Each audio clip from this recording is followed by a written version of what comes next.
Hello नमस्कार दोस्तों। मैं सुरेंद्र चौधरी।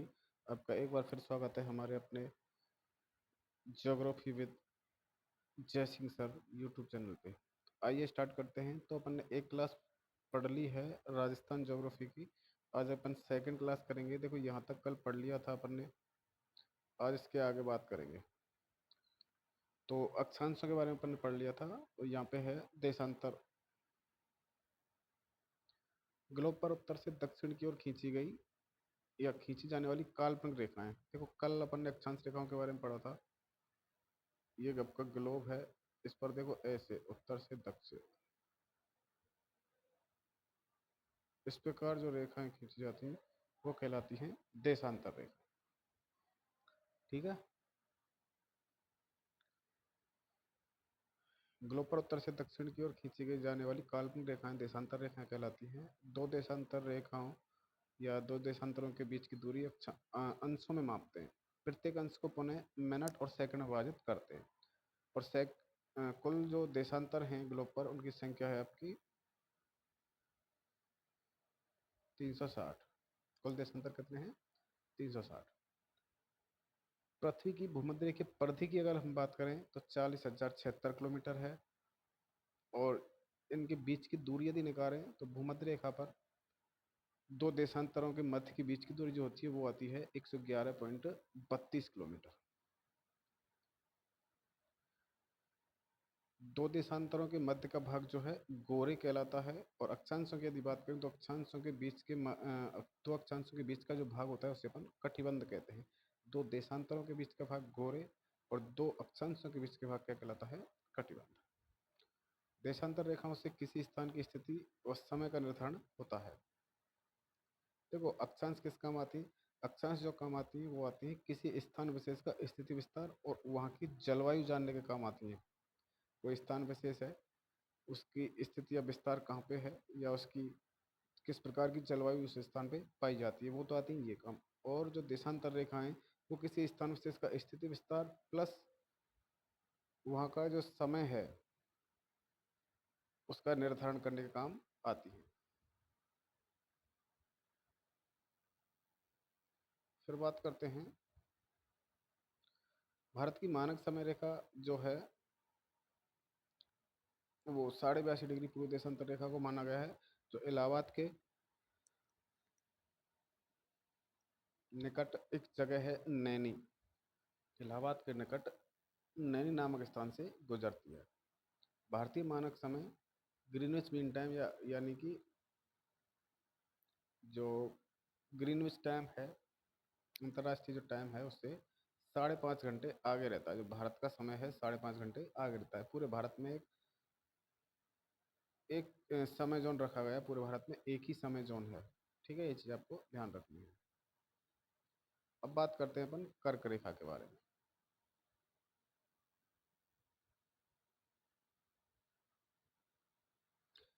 राजस्थान का अधिकांश भाग कर्क रेखा के उत्तर में स्थित है। कर्क रेखा की जो लंबाई है राजस्थान में 26 किलोमीटर है। कर्क रेखा राजस्थान के दो जिलों से गुजरती है, बांसवाड़ा और डूंगरपुर। बांसवाड़ा जिले के मध्य कुशलगढ़ तहसील से होकर गुजरती है तथा डूंगरपुर जिले की दक्षिणी सीमा यानी कि चीखली गांव है के पास से होकर गुजरती है। दक्षिणी सीमा एक गांव है चीखली गांव के पास से होकर ये गुजरती है। कर्क रेखा का के जो सर्वाधिक नज़दीक शहर है वो कुशलगढ़ है बांसवाड़ा का। और सबसे निकट जो जिला मुख्यालय है वो बांसवाड़ा है। और सबसे दूर जो जिला मुख्यालय है या शहर है वो है आपका गंगानगर। कर्क संक्रांति की यदि बात करें या ग्रीष्म संक्रांति जिसको कहते हैं, 21 जून को कर्क रेखा पर सूर्य सीधा चमकता है। 21 जून को जो सूर्य है कर्क रेखा पर सीधा चमकता है, इसे अपन कहते हैं कर्क संक्रांति। सूर्य की किरणों का सर्वाधिक सीधापन जो होता है वो होता है आपका बांसवाड़ा में। सूर्य की किरणों का सर्वाधिक सीधापन बांसवाड़ा में और सूर्य की किरणों का सर्वाधिक तिरछापन वो होता है गंगानगर में। सीधापन बांसवाड़ा गंगा और तिरछापन गंगानगर में। राजस्थान में सूर्य की किरणों के तिरछापन का आरोही क्रम दक्षिण से उत्तर की ओर होता है, क्योंकि दक्षिण से जैसे जैसे अपन उत्तर की ओर जाएंगे तिरछापन क्या है, बढ़ता जाएगा।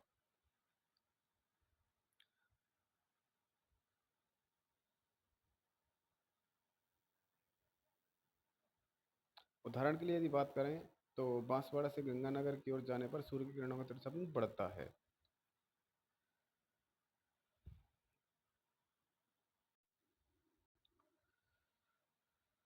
माही नदी कर्क रेखा को 2 बार काटती है, ये आपको ध्यान रखना है। जो माही नदी है,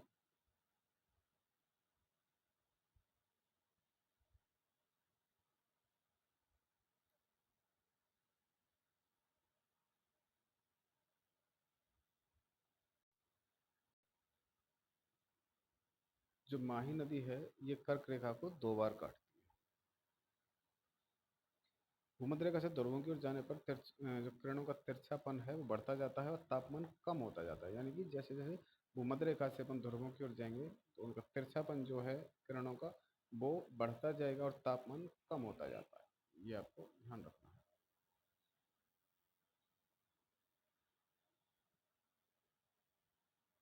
अब आगे बात करते हैं। कर्क रेखा 23.5 डिग्री उत्तरी अक्षांश रेखा को कर्क रेखा कहते हैं। यह पृथ्वी की उत्तरतम अक्षांश रेखा है, जो कि उत्तरी गोलार्ध में है, जिस पर सूर्य दोपहर के समय लंबवत चमकता है। यानी कि उत्तरी गोलार्ध की सबसे बड़ा अक्षांश है ये, जहाँ पर सूर्य दोपहर को सीधा चमकता है। यहाँ सूर्य 21 जून को सीधा चमकता है। कब चमकता है? 21 जून को। इसके बाद दक्षिणायन होना प्रारंभ हो जाता है। इसके बाद 21 मार्च और 23 सितंबर को चमकता है भूमध्य रेखा पर सीधा, और उसके बाद 22 दिसंबर की यदि बात करें तो चमकता है मकर रेखा पर। 21 जून को राजस्थान में सबसे लंबा दिन व सबसे छोटी रात होती है। 21 जून को राजस्थान में सबसे लंबा दिन होता है। क्यों होता है? क्योंकि यहाँ पे सूर्य की किरणें सीधी पड़ती हैं कर्क रेखा पर, इसलिए यहाँ पे सबसे लंबा दिन होता है और सबसे छोटी रात होती है। कर्क रेखा पर स्थित क्षेत्रों में 21 जून को दोपहर में परछाई नहीं बनती, इसलिए इसे नो शैडो जोन भी कहते हैं। इसलिए इसे क्या कहते हैं? No shadow zone.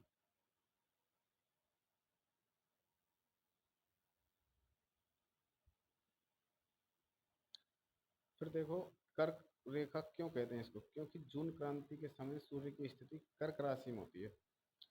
जून क्रांति के समय सूर्य की स्थिति कर्क राशि में होती है। कर्क संक्रांति अर्थात 21 जून के बाद सूर्य दक्षिण होना प्रारंभ हो जाता है। 21 जून, 21 जून की यदि बात करें तो इसे अंतर्राष्ट्रीय योग दिवस भी इस दिन मनाया जाता है, जो कब से प्रारंभ किया गया है? 2015 से। 2024 में 10वां अंतर्राष्ट्रीय योग दिवस मनाया गया है। 2024 की भारत सरकार की योग जो थीम थी योग दिवस की, वो थी योग स्वयं और समाज के लिए। योग स्वयं और समाज के लिए।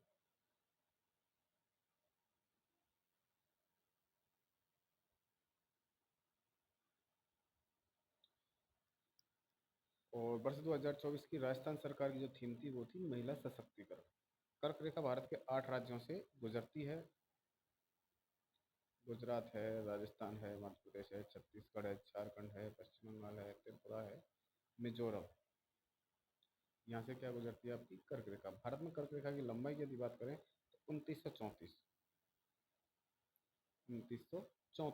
है।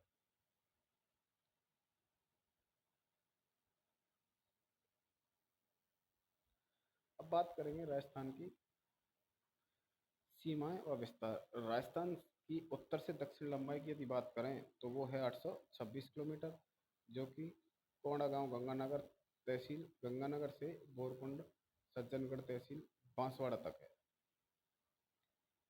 जो राजस्थान की उत्तर से दक्षिण लंबाई है वो है 826 किलोमीटर, जो कि कोंडागांव गंगानगर में और बोरकुंडा गांव बांसवाड़ा में ये दूरी मापी जाती है।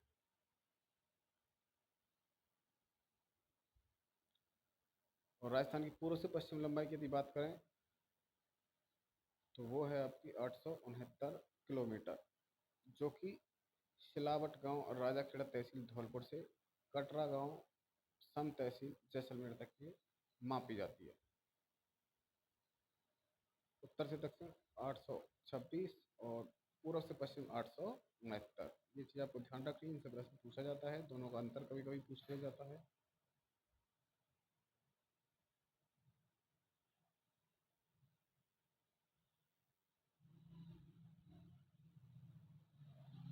ये मैप के द्वारा बताया गया है। ये है उत्तर, ये है आपकी उत्तर से दक्षिण, ये है आपकी पूर्व से पश्चिम, ये है आपकी 826 किलोमीटर, और ये है आपकी 864 किलोमीटर।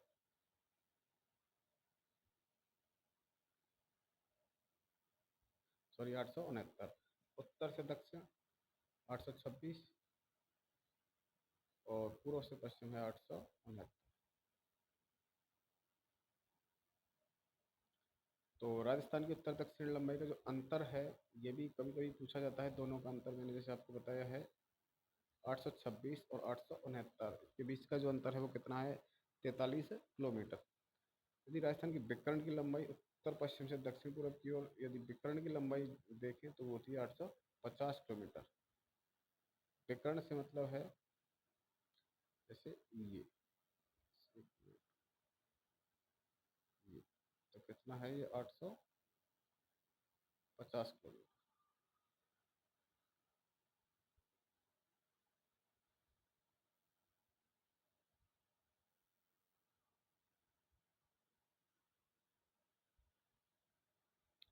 विकर्ण लंबाई दक्षिण पश्चिम से उत्तर पूर्व की लंबाई, यानी दोनों विकर्ण हैं, इसकी है 784, उसकी थी 850। ये है दक्षिण पश्चिम से उत्तर पूर्व की ओर, जैसे कि ये है आपका राजस्थान। ठीक है, तो ये लंबाई जो दी हुई है, ये है आपकी दक्षिण पश्चिम से उत्तर पूर्व की ओर, यानी कि ये दक्षिण पश्चिम से उत्तर पूर्व की ओर, तो ये तो है आपकी 784। और अभी जो दी हुई थी वो दी हुई थी उत्तर पश्चिम से, ये वाली उत्तर पश्चिम से दक्षिण पूर्व की ओर, ये थी आपकी 850 किलोमीटर। ठीक है,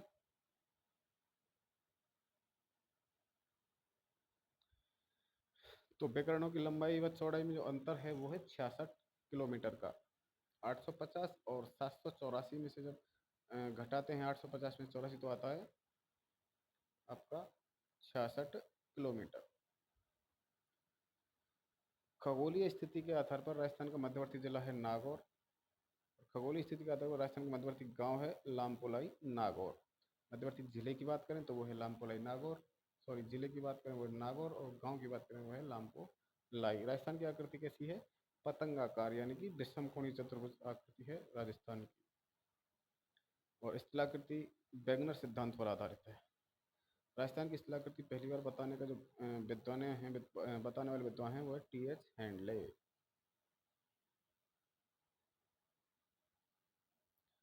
टी एच हैंडले की यदि बात करें तो जयपुर रियासत में ब्रिटिश हेल्थ ऑफिसर थे ये।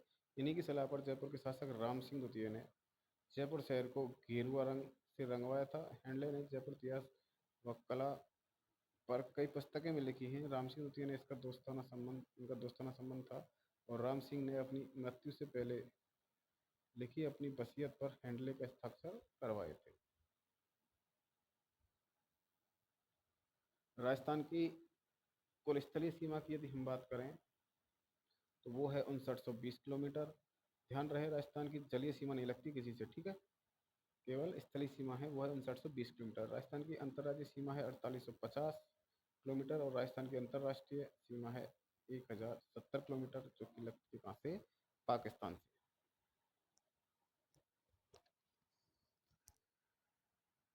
राजस्थान की कुल स्थलीय सीमा में अंतर्राष्ट्रीय सीमा का जो प्रतिशत है वो है 18.07%, यानी कि कुल सीमा में जो अंतर्राष्ट्रीय सीमा का प्रतिशत है वो है 18.7 किलोमीटर। और इस सीमा को क्या कहते हैं, जो राजस्थान की सीमा है जो पाकिस्तान से लगती है, उसे कहते हैं अपन Radcliffe. Radcliffe Bharat Pakistan सीमा। और इसका प्रतिशत जो है राजस्थान में वो पाया जाता है 32.32%। रेड क्लिफ जो पूरे भारत की सीमा पाकिस्तान से लगती है, उसका जो 32% है, जो कि है 1070, वो है राजस्थान की। रेड क्लिफ रेखा की यदि बात करें तो भारत व पश्चिम के बीच, अरे भारत व पाकिस्तान के बीच स्थित अंतर्राष्ट्रीय सीमा रेखा अगस्त 1947 में अगस्त 1947 में भारत पाकिस्तान के विभाजन के समय सीमा का निर्धारण के लिए एक सीमा आयोग बनाया गया था, इसके जो अध्यक्ष थे वो थे सर सिरिल रैडक्लिफ।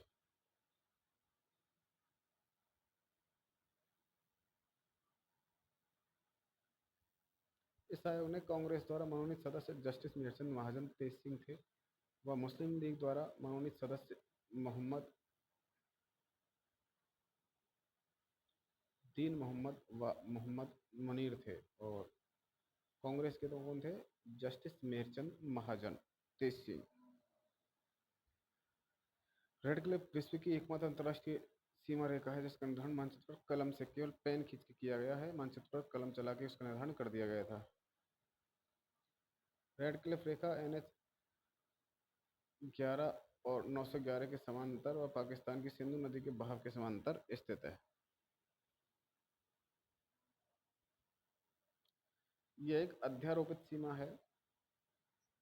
सीमा के प्रकार होते हैं, जिसमें से एक सीमा होती है अध्यारोपित सीमा। जब कोई सीमा किसी देश या स्थान के लोगों पर उनकी सहमति या सलाह के बिना थोपी जाती है, उसे कहते हैं अपन अध्यारोपित सीमा। रेड क्लिफ सीमा की जो लंबाई है वो है 3310 किलोमीटर, जो भारत के 3 राज्यों व 2 केंद्र शासित प्रदेशों से स्पर्श करती है, जिसमें जम्मू कश्मीर और लद्दाख तो हैं केंद्र शासित प्रदेश, जिसमें 1216 किलोमीटर इसकी लंबाई है। राजस्थान में 1070 किलोमीटर लंबाई है, पंजाब में 514 किलोमीटर लंबाई है, और गुजरात में 510 किलोमीटर लंबाई है।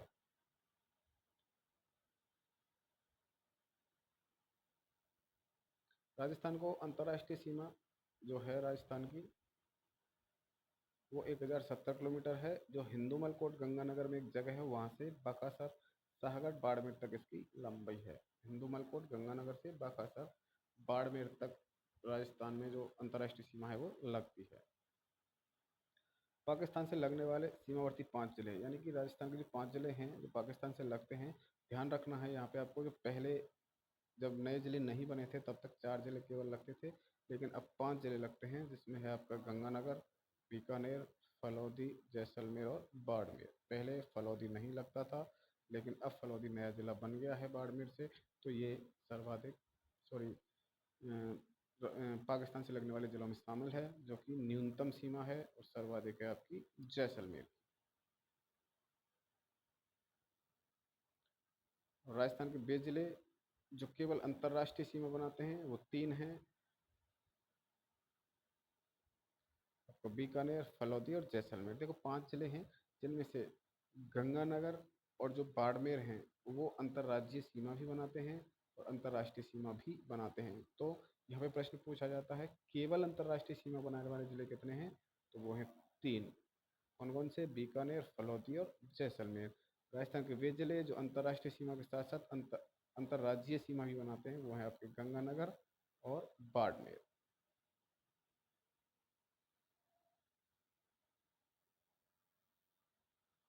अब बात करते हैं राजस्थान को स्पर्श करने वाले पाकिस्तान के जिले।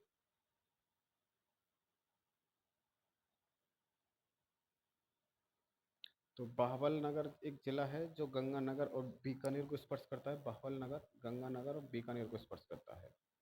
फिर है एक बहावलपुर जो कि बीकानेर, फलौदी और जैसलमेर को स्पर्श करता है। फिर है एक रहीम कार खान, ये जैसलमेर को स्पर्श करता है। घोटकी है, ये जैसलमेर को स्पर्श करता है। एक सुकुर है, ये जैसलमेर को स्पर्श करता है। खैरपुर है, ये जैसलमेर को स्पर्श करता है। संभर है, ये जैसलमेर बाड़मेर को स्पर्श करता है। उमरकोट है, ये बाड़मेर को, और थार पारकर है,